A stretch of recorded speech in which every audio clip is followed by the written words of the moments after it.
Hi, I'm Melissa with Zinks Meats and Fine Wines of Centerville, back with you with one of our wine videos. I know a lot of you have been asking where they're at and why aren't we doing them anymore when we did so many during the pandemic. So I thought this week would be a perfect week to throw a new one back in. We are having a Wednesday night wine tasting every Wednesday night here at Zinks from 5 to 8 p.m. This week we are featuring Stewart Wine Cellars. So Stewart Cellars is a winery that we have featured many times with many different of their wines. Some full flights, some at dinners, some just a few here and there tucked in. But tonight it's going to be all Stewart, from their very brand new stuff to the very best of the best. We're going to start off, I'm not going to taste all of them because there's a lot to get through and I don't need to taste all of them because I've had some of them. So first ever Stewart Sauvignon Blancs. So this is the first time that we've been able to get the Stewart Sauvignon Blanc to Ohio. So this is 100% Sauvignon Blanc from Napa Valley. It's clean, it's crisp, it's clear. It's not too grassy, not too grapefruity. It's just that nice complex balance of beautiful patio wine drinking. Put it with a nice salad in the summertime or some fresh fruit that you get out of your garden. Just beautiful, beautiful wine. Retails for $19.99. All right, so then we're also going to be tasting the new vintage of the Tartan. So the Tartan is the red blend. It is the 2017 vintage. I thought so, but I wanted to make sure. And it is a combination of Cabernet and Merlot. So this is only the second vintage that's come to the state of Ohio last year. It was brand new to Ohio last year. And this year, it did so well last year, they've brought it back again. So we're super excited. It's rich, it's bold. It's got this beautiful velvet texture. There's that cherry Merlot front in the front palate. And then it finishes with that nice, beautiful Cabernet. It's a fabulous wine, $44.99. All right, and one of our favorite $60 cabs in Zinks at Zinks here is our Stewart Estate Cabernet. So again, 100% Cabernet Sauvignon. It is done in Napa Valley, so it is all Napa Valley fruits. They do have some Sonoma fruits, not in the ones we're going to be tasting here, but they do have some Sonoma fruits going on. It is rich, it's lush, it's bold, it's perfect for the price point. We've had it in a lot of our blind tastings. It's just absolutely delicious, wonderful Sunday dinner, nice steak, nice big old pork chop, fabulous wine. Okay, now this is the one that I'm excited to talk about first. That's not it, it's over here.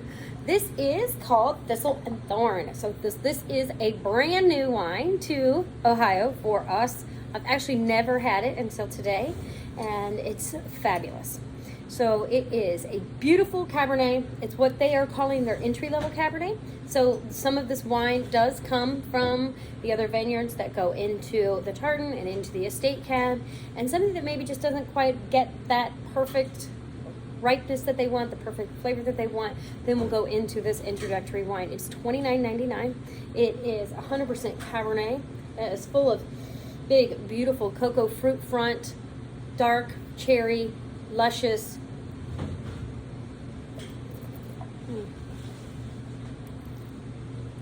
And it has that big dry finish. It is absolutely delicious. I'm so excited for you guys to try this brand new wine from Stewart. I love when we get to bring something new in. Okay, we've had these ones before. Not everybody got a chance to try them because we did them on one of our high-end wine tastings. But this time we're going to be able to feature all of them tomorrow night, and they are the Nomad series. So the Nomad series, Stewart has been working on this for 20 years, and they've been doing it for 20 years, but they've perfected it over the last 20 years, and they've taken 6 different vineyards from the Beckstoffer vineyards, and they've really tried to incorporate each of them made the same way, made with the same 100% Cabernet, so that you really get a chance to see what the terroirs do, whether it's a clay soil, whether it's a gravel soil, whether it's on the slope, whether it's high in altitude, low in altitude, say Rutherford dust, all those beautiful things that go into making the wine what it is on its own merit, without a lot of manipulation, without a lot of control, just growing the wine and the grapes properly. And he does an outstanding job with these wines. Every one of these wines are just phenomenal.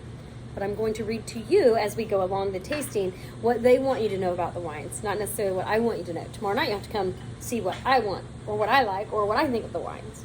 So we're going to start with the Dr. Crane Vineyard. A lot of people have had Dr. Crane Vineyard.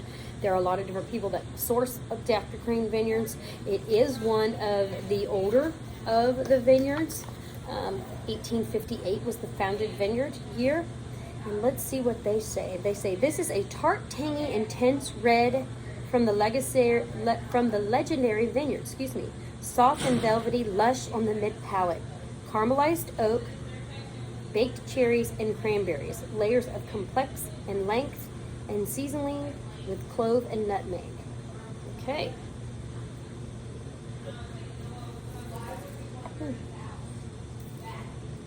It has definitely got a little tanginess to it. It gives you that little kiss in the side, which I love. If you're going to have a wine that's this big and this bold and this much alcohol and this much tannins, you want it to give you that little kiss right there in the cheek. It's delicious. Very, very good. I do like Dr. Crane Vineyards. Actually, I like all these vineyards, but I do have my favorites. I know I said I wouldn't talk about that, so I'll try not to. Okay, so on to the next one. We're going to do the George III. So George III was first planted in 1895, so a little bit later.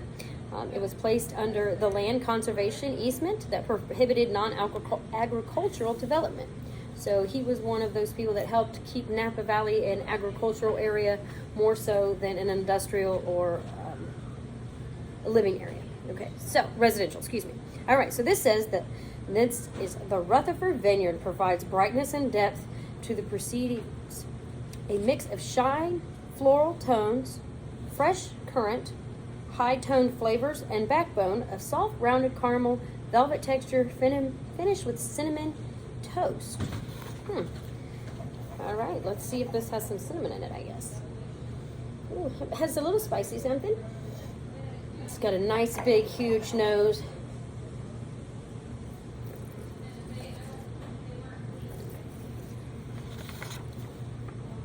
That is absolutely Rutherford dust. Love it. It's dry. It's dry on the inside of your mouth. It's dry in the mid palate. It's dry on the finish. It is definitely Rutherford all the way. It's beautiful. There's a lot of fruit going on, but it's balanced. Which, you know, when you hear toasty and cinnamon, and you know, you worry about there being too much oak, overly oaked. But there is a nice, beautiful balance there of the oak and the fruit. Very nice job on that one as well. All right, now we're going to jump to Missouri Hopper. So Missouri Hopper is the closest to Yountville, so it is the lowest of the wines. If those that do like Yountville wines, you might like this one a little bit more than the others, or you might like them all. We'll see. Okay, the producer's new Nomad collection include bottling from every marquee Beckstoffer Cabernet Sauvignon vineyard in the Napa Valley. This has an herbal, dusty, old-world offering, deep, grippy tannins with a youthful vigor of firm acidity, pencil shavings, red currant, and steak of cocoa on the palate with a bright abundance. Okay, let's see. So this one being farther south, this is a gravelly soil. They get a little bit more water down there, and so it allows the fruit to become very robust, very big, very full and juicy.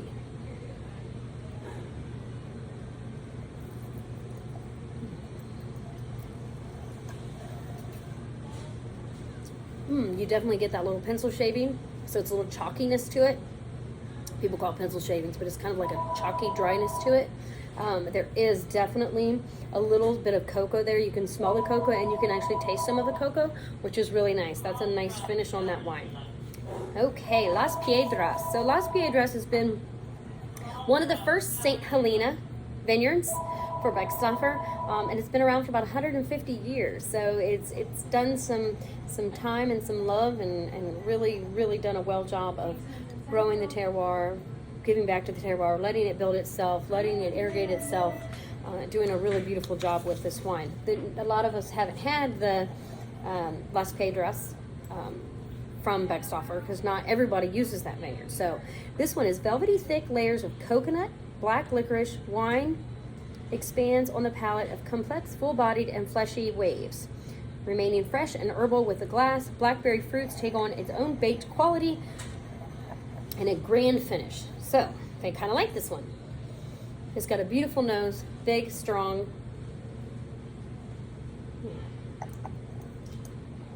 Definitely high in alcohol, definitely rich, big mid-palate, nice finish, a little velviness to the finish. Not as dry as they kind of. You definitely get the black licorice, though. You know, there's a lot of wines that have licorice in there, or licorice flavoring, and that one definitely jumps right in there with it. Okay, So on to our last one for the evening. We are going to be doing the To Kalon Vineyard. A lot of you like the To Kalon Vineyard. Some, or at least a lot of our regulars really seem to like the To Kalon Vineyard. It has been there since 1868 and produces some of Napa Valley's most renowned wines from the To Kalon Vineyard. Okay, this is densely textured and robust with black cherry, plum. It is a blockbuster, age-worthy red wine from Oakville sites. Its tannins forcefully and usefully grippy, nutmeg, cedar, and clove. Seasons with rich fruit and toasted oak. So, okay, this tells you this is also, obviously this is over in the Oakville side. A lot of Oakville wines to me have a little bit nicer, beautiful, silkier finish. Not necessarily that big, tannic, huge finish, but that nice, beautiful, elegant finish. There's fruit in the nose, but it's balanced and complex. Oh yeah, you can definitely smell it. It's very big. I like the nose.